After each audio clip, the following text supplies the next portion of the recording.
house was not ransacked. It was not forcibly entered. The doors were locked. A brutal killing. It was apparent right then and there that we were dealing with something different.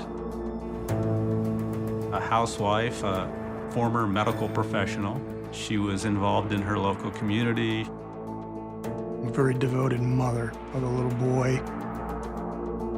Who had the motive to kill this lady? A dark mystery with multiple suspects. You have 4 and 5 different pieces of DNA, all from different people? The person that claimed that they were a soldier of God, soldier of death. It was just bizarre. The truth will be revealed. I would not know how to classify it other than an assassination. Every day in North America, dozens of people are murdered. The key to solving the toughest of these homicides lies in the final 24 hours of the victim's life. To crack the case, detectives must reconstruct that critical timeline. The minutes and hours containing evidence that can help unlock the mystery and catch the killer.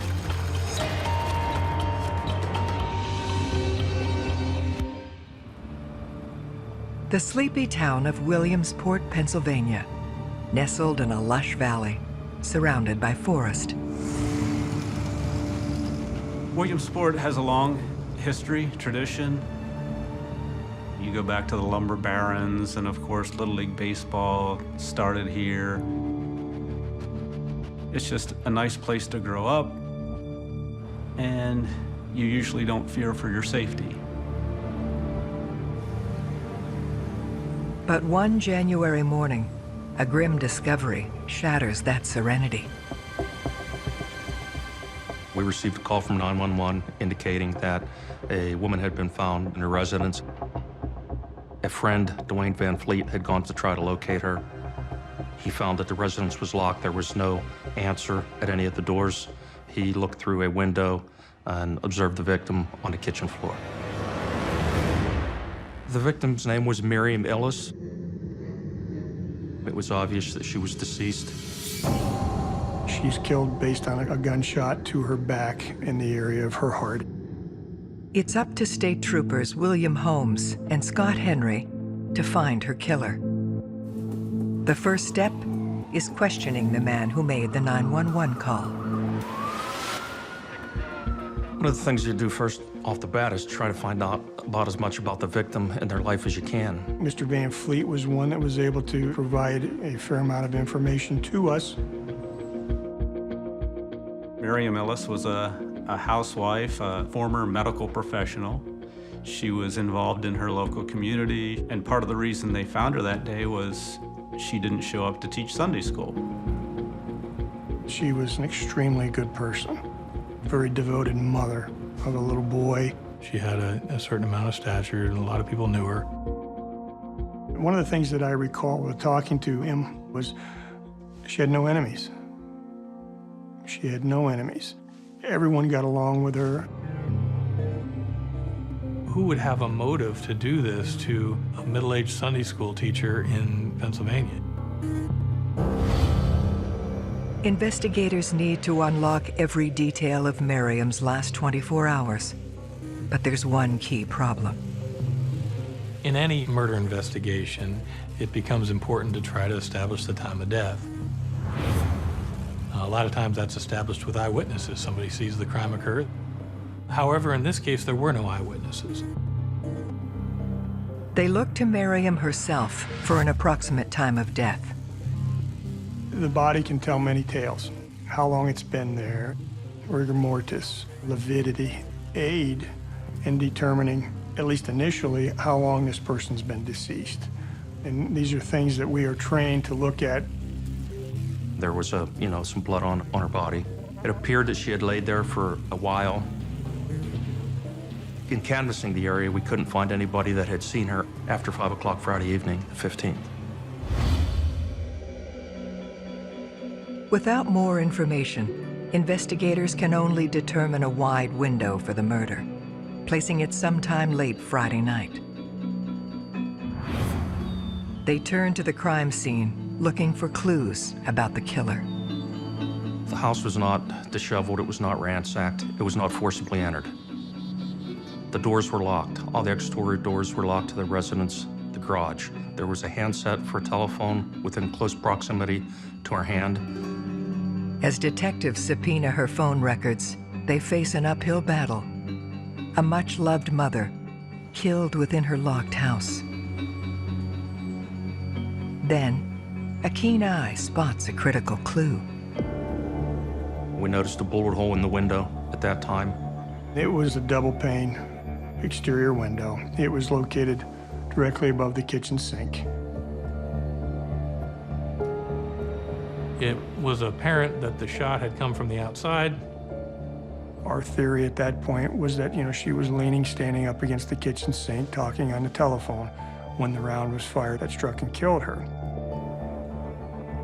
For a gunshot to be fired outside of the residence through a window, striking somebody, killing them, was something that I had not seen before. This was in a residential neighborhood. There was no hunting season that was in effect. This was clearly not a hunting accident. I would not know how to classify it as other than an assassination. Somebody deliberately chose to set up, lie in wait, and assassinate Miriam Ellis, sniper style, through her kitchen window.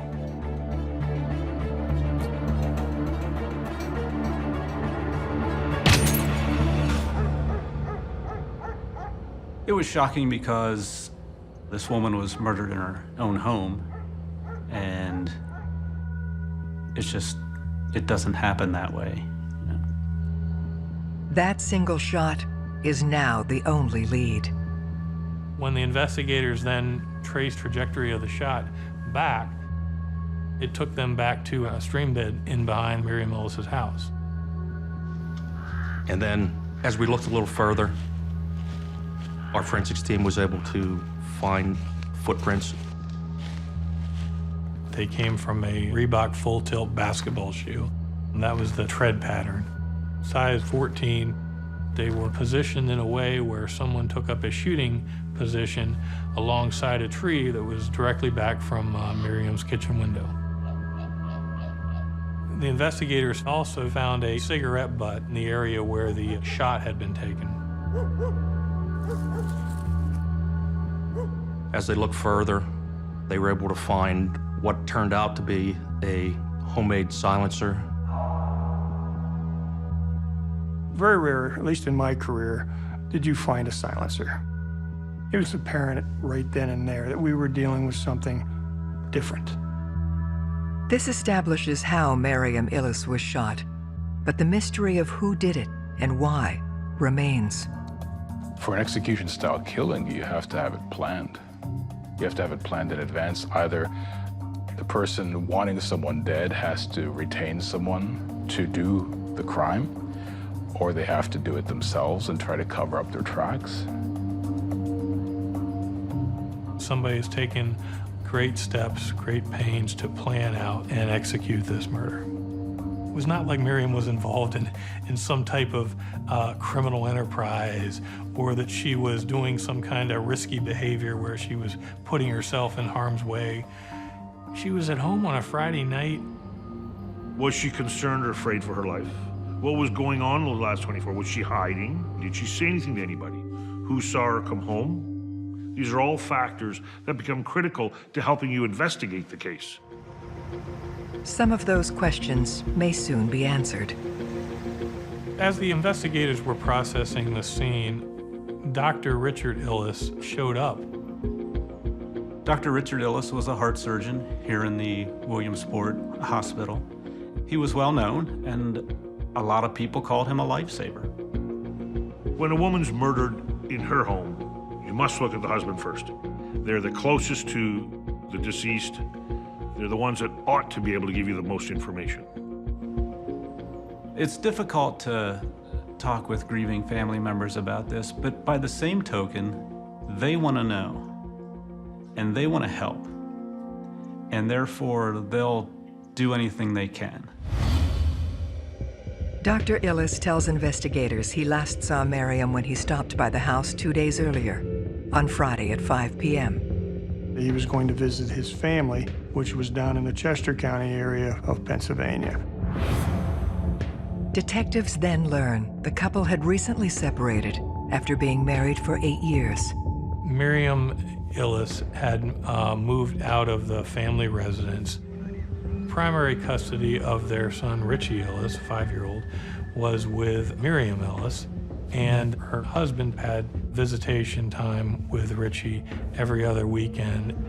The fact that they were going through this divorce established a potential motive. You have to look at, how was their relationship? Were they happy? Were they unhappy? Were there any public instances of, fights, that type of thing? You have to look at all of those variables. Was it a argument that went bad? Well, not in this case. Not when you have a sniper fire. Beyond the facts, a seasoned detective would be looking for tells. Everyone has them. Everyone has some sort of give, if you will. Detectives are trained to recognize all of that. As they probe further, the doctor's behavior seems off. One of the first things he said, after being told that Miriam was dead, he asked what evidence was found, which the investigators thought was odd. It seemed kind of a strange question for somebody to ask at that point. He then makes an interesting admission. He told us he was no stranger to firearms. He had a hunting background and that he had owned some firearms, which a lot of people in this area do. That's not a big deal. But we wanted to take a look and see what he had and if it related to, the crime scene at all. We were able to determine that bullet that killed her was a .22, which gave us information on what type of weapon to look for. And in fact, they did obtain and take from Dr. Ellis numerous .22 caliber class rifles. This puts Miriam's former partner front and center. Love can very easily turn into hate, and that hate can grow and grow and grow until you can't think about anything else other than that person who you hate being dead. Dr. Richard Ellis has become the first suspect in his wife's murder. While his guns are sent for testing, investigators scrutinize his life. He did, of course, as a cardiothoracic surgeon, make a very good living financially. He was paying quite a sum of money in child support per month. I believe the total was somewhere in the area of $12,000. That was the largest support order that had ever been entered in Lycoming County history. Killing somebody for money is not uncommon. In fact, it's the opposite. You're either killing somebody for money or you're killing somebody for love. Those are the two main reasons anybody ends up dead. With an age-old motive for murder, investigators press the doctor for details on where he was when Miriam was shot. Dr. Ellis was supposed to pick Richie up for the weekend visitation on Friday evening. Dr. Ellis decided to spend the weekend with his sister, 2.5 hours away in Honeybrook, Pennsylvania. He can substantiate the start of his journey through a witness, Nancy Mitch. It was a friend of Miriam's that had stopped by to visit, to speak for a few minutes, chit-chatting. Nancy Mitch was able to explain to investigators that she was with Miriam to be present during the exchange when Miriam transferred their son Richie to Dr. Richard Ellis for the weekend. Dr. Ellis was supposed to pick Richie up on Friday evening at 4 o'clock. We had learned from Nancy that he was a little late getting there.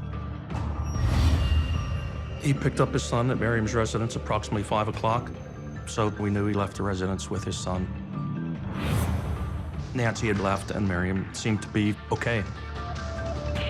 So we could last verify that Miriam was alive around 6 p.m. on Friday, January 15th.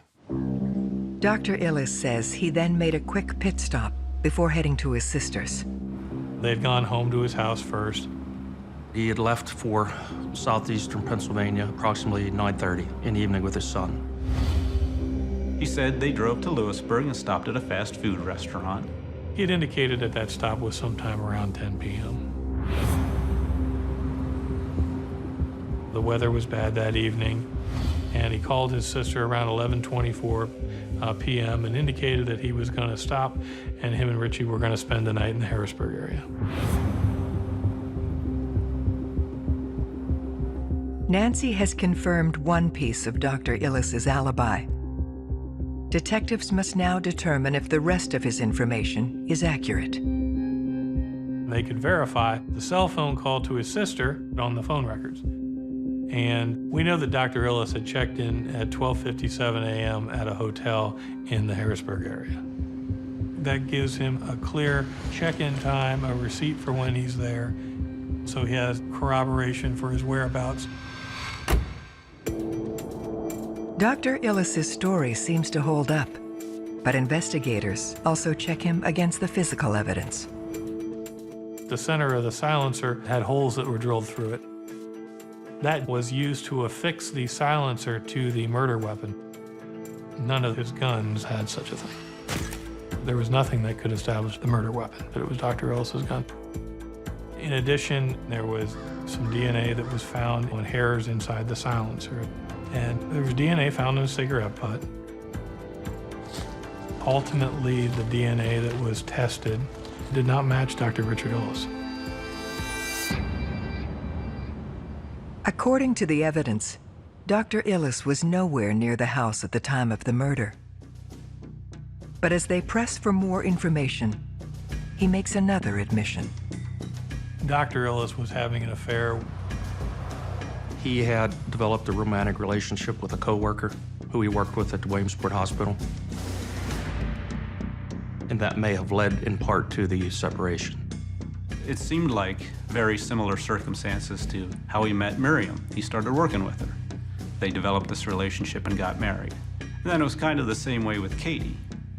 She actually took Miriam's job and then ended up a relationship. It's one of the oldest crimes in the books, so to speak, is love triangle murders. Perhaps as many as 15 or 20% of the ones I investigated involved a love triangle of some kind. The other woman, Katie Suarez, potentially would have a motive to kill Miriam. She could have wanted Dr. Ellis all for herself and to get Miriam out of the picture to eliminate the chance that Dr. Ellis would go back with his wife. Jealousy is an amazing thing because jealousy often leads to obsession, and obsession is what drives people to commit horrific acts. But there's more at stake than just their relationship. Between a potential divorce and the alimony, there was a lot of money involved there. There's a big financial issue. If Miriam left the picture all of a sudden, she would reap the benefits of anything that he would gain. Detectives must determine where Richard's new girlfriend was when Miriam was killed. Katie Suarez was somebody that he would have spent a lot of his free time with and that would be around him, but if he was going to travel out of town to visit his family, that would give her the opportunity to commit the crime. They quickly track Katie down. We learned that she was definitely out of town visiting relatives in another state at the time that Miriam was murdered. No way she could have done it, not possible.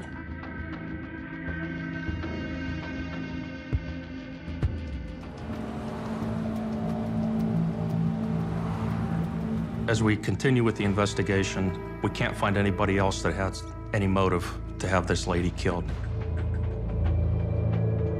Then, the assassin reaches out to them. There were these letters sent to the police station. The first anonymous letter, right off the bat, claimed that the writer was responsible for killing Miriam Ellis. I had been involved in, oh gosh, probably hundreds, if not thousands, of criminal prosecutions. I'd never had a case with an anonymous letter.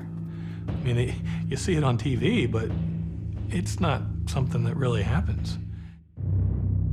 In a sensational twist, a self-professed killer writes a letter to police. There was a lot of thoughts that go through your mind. You're thinking, is this somebody that's just making this up? Somebody that just saw the case in the news and was sending these letters out and they had nothing to do with it? The person that claimed that they were a soldier of God, soldier of equality, soldier of death, they claimed that the victim was racist and they wanted to harvest the racist people in this town. I remember it being very explicit about Miriam being wicked. And I believe there's certainly some racist comments that were included in the letter itself. It didn't make any sense. There was nothing that we had that supported that accusation at all. It was just bizarre. It was very strange. While the murderer seems to be reaching out, they've also gone to great lengths to obscure their identity. The letters were tested for fingerprints. There weren't any. They were handwritten in block printing in pencil. This was in such a way that you wouldn't be able to tell how that person typically writes. So you couldn't make a comparison later at trial if you wanted to. As investigators puzzle over the letter and its contents, another one arrives. The second one, it had a different tone. It was indicative that the writer had a superior intellect and we didn't. It smacked of arrogance.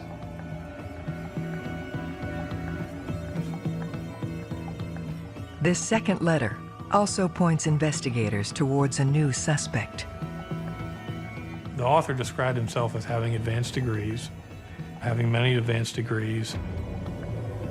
It indicated to us that possibly an associate of Dr. Ellis's may be the person that did it or the person that wrote the letter. He's talking about Dr. Zama. He was very good friends with Mrs. Ellis. He and Dr. Ellis were partners. But again, Dr. Ellis was the chief of cardiothoracic surgery. That may have created some friction between the two of them. They were the two cardiothoracic surgeons for Williamsport Hospital. The writer claimed that they were a superior intellect, that they spoke 5 different languages or several different languages, which Dr. Zama did. Dr. Zama happened to be African American. In fact, he was probably one of the, few African American people that were in the Ellis's kind of inner circle of friends. He happened to be a tall guy that probably had pretty large feet, potentially size 14. He was certainly somebody that the investigators had to look at now as a result of the letters. Dr. Zama is brought in for questioning. The investigators actually showed the letters to Dr. Zama. They asked, who's this describing? And he indicated that it looked like the letters were describing him. But he is adamant he played no part in Miriam's death and never wrote the letters. Dr. Zama got along with Miriam, and they were friends. She was a wife of a colleague, and that was as far as their relationship went. He also claimed to have been with friends during the window of time in which Miriam was murdered.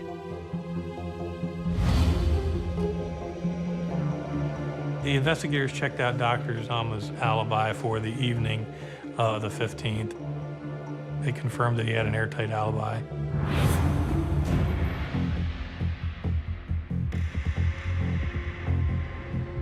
The anonymous letters were also processed for DNA. There was a black hair in the glued flap of the envelope that was sticking out like a sore thumb. The DNA was tested and it didn't match Dr. Zama, but it didn't match any other of the samples of DNA collected in the case either. The investigators now believe they're being played. Whoever did these letters was taking all these steps to conceal their identity. They were taking the steps to make sure that they weren't using saliva to lick the glue flap or to lick the stamp. But here, this large hair was predominantly placed right there in the glue flap for someone to find. It was really when that happened that I personally really started to think that there was a lot of planting of evidence going on here. A silencer with additional DNA, a cigarette butt with DNA. When it didn't match each other, it became apparent it was being planted. Now you have 4 and 5 different pieces of DNA, all from different people? Were there 5 people involved in this crime? No. Many steps were taken to execute this plan. At the end of the day, you have to think either that he's just a psychopath or that he was really enjoying the whole process and didn't want it to stop. The problem for troopers Holmes and Henry is that this realization puts them no closer to catching Miriam's killer. I think we entered a time that we were, kind of felt like we were spinning our wheels. We were frustrated because of some of the things that had been occurring. You want to do the right job, you want to do it correctly, you get one shot at it, and you don't want to mess up. You know, if you do, then that's the one shot you get.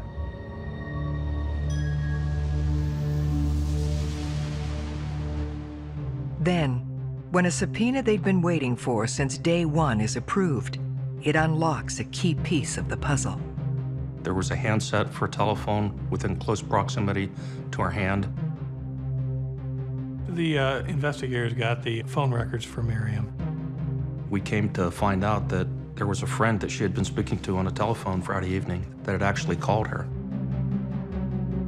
She indicated that she heard the sound of glass breaking during the phone call, and she heard Miriam say, "Oh my God," and then didn't hear anything else. At that time, she hung up the phone. She called back, and she got a busy signal. And then she just assumed that they had gotten cut off, and now Miriam was talking to somebody else on the phone. This new information gives investigators something they'd been missing: an exact time of death. The conversation ended at 10:37 p.m. So we could tell that that call had ended the moment we believe Miriam was shot. The time of death was everything. Armed with the time of death of exactly 10:37 p.m., detectives recheck the alibis of all persons of interest. The only one that doesn't add up belongs to Dr. Ellis. Initially, he said that he had been in the Williamsport area, and he was already south on Route 15 by 10 p.m. They said they stopped to get a bite at a restaurant. If in fact he was there at around 10 o'clock, he could not have committed the crime.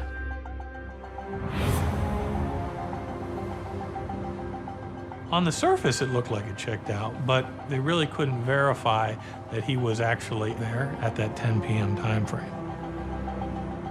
That made his alibi look a little shaky at that point. A well-planned or perfectly planned murder, you generally solve through the small details within the case. Small detail will include, to a great degree, timing. The timeline becomes critical in most cases, if not all cases. Investigators break down every detail of Dr. Ellis' story.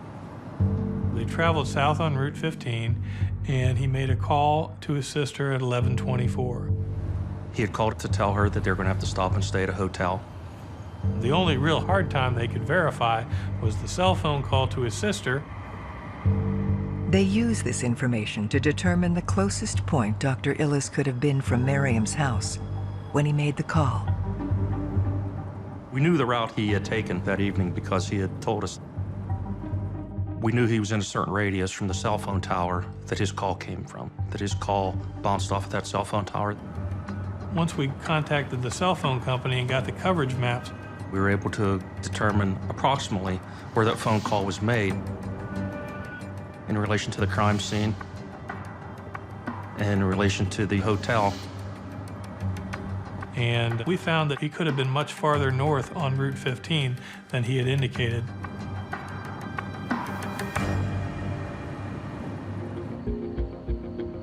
The question investigators now have to answer is whether Dr. Ellis could have taken the shot at 10:37, made the call to his sister at 11:24, and still made it to the hotel for 1 a.m.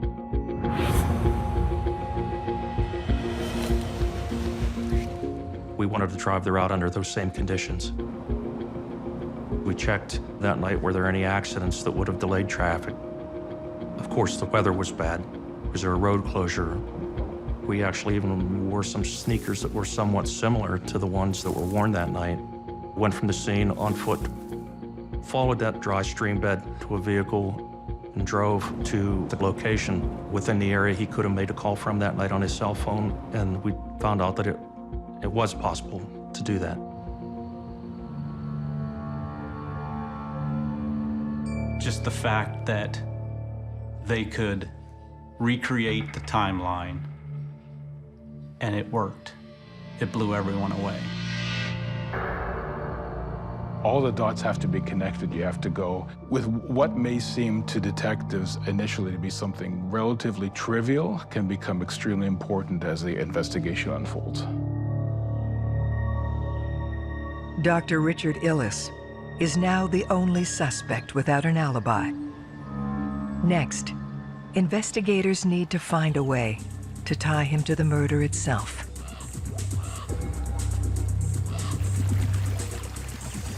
Two young men were looking for minnows in one of our local creeks, and while doing this, they come upon a modified rifle. They thought it looked strange, or for whatever reason, they picked it up, called the police. It's a cut-off barrel. It's a cut-off stock. It's got a scope on it. It's not something you might find every day. The bolt from the gun had been removed and discarded. Any of the markings on the gun had been drilled out of them to hide the serial numbers. But there was a clip in the gun, so they could actually see that the caliber of that gun was a .22. This was consistent with the bullet that had murdered Miriam. Most intriguing of all, however, is where it was found. The partial rifle was located within close proximity to the route that Dr. Ellis told us he traveled the night at the homicide. Using the silencer recovered from the scene, they have a way to determine if this rare gun is the murder weapon. On the top of the barrel, there was a screw that had been screwed in and added to it that would had to have been done to the gun to accept the silencer. So when you took the components of the silencer and you slid them over the barrel of the gun and turned it, it fit. There was a stir in the crime room. You knew that this was the weapon we had been looking for. Now the question becomes tying that gun to the perpetrator. I was tasked with running down the particulars of the weapon. That was a Savage Model 23 rifle. Trooper Holmes made a trip down to speak to Dr. Ellis's family. He learns that Dr. Ellis had inherited his father's guns, and his Aunt Jean is the only person left who knows about them. She had brought out a photo album and was leafing through it, showing the investigators some old photos. One of the photos she flipped to was a black and white photo of her brother posing with a rifle in one hand and a dead groundhog in the other. When he brought that photograph back, we were able to determine that that was a Savage Model 23D.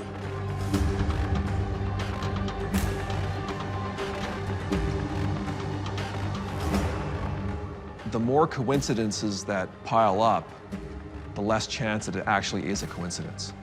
You can plan your murder out down to the T, but you can never rule out the fact that a fisherman walking in the Pennsylvania woods is going to step on a gun that was willed to you by your father.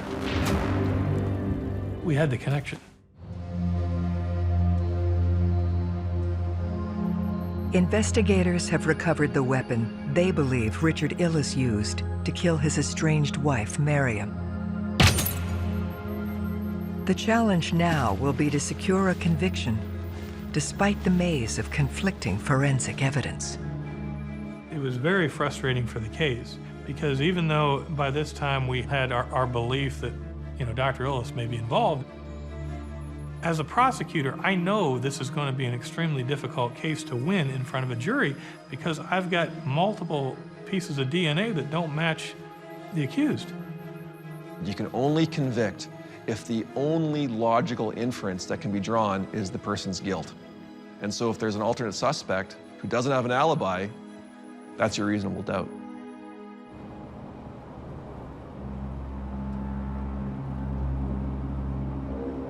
So we went back to the area where the gun was found, and we started looking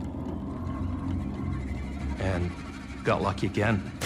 We found a set of shoes up there, athletic shoes. They were determined to be the same size as the footprints from the scene. They were determined to be the same tread pattern, so they were the same shoe that was used to make the imprints. You knew when you saw those. Those were the shoes that had taken the killer in and taken the killer out.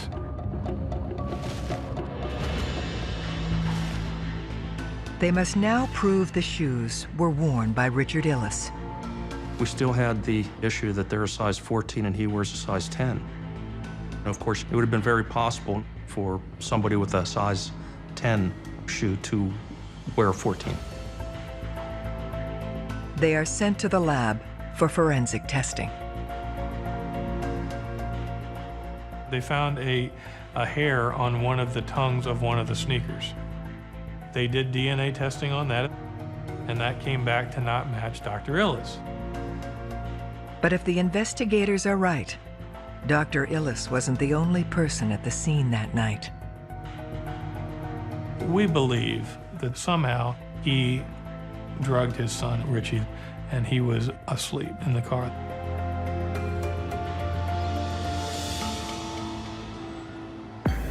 Obviously, the son didn't have those shoes on, but transfer theory is if you leave a room or enter it, you're picking up evidence or you're leaving evidence, be it hair or fibers, anything to that effect. So there would explanation of how that hair could have got there.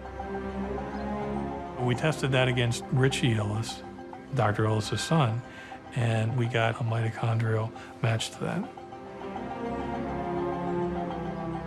The link came down to a hair from a 5-year-old. Richard Ellis planned to use false DNA to throw the police off his track. But in the end, his son's DNA links him to the murder. You have a theory. You start with a theory in a homicide investigation or any criminal case. We had our theory in this case. And this evidence, the picture, this evidence from the sneaker, this evidence from the bullet in the magazine of the rifle. All of these things corresponded with our thoughts, our theory. They supported it. And it's physical evidence. That's powerful stuff. It doesn't lie. As Ellis is arrested for the murder of his estranged wife, investigators are left with the chilling knowledge of how he killed her. Dr. Ellis had prepared some time in advance to commit this murder. He would have had to have done that because the gun had to be modified, the silencer had to be created and fabricated, all which would have taken a substantial amount of time.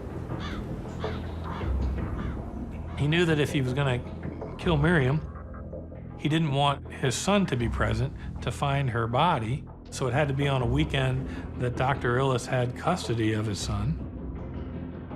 This was the weekend when all those stars aligned and gave him the opportunity to commit the crime. The plan became reality on Friday at 5 p.m. when he picked up his son from Miriam. A few hours later, the doctor returned.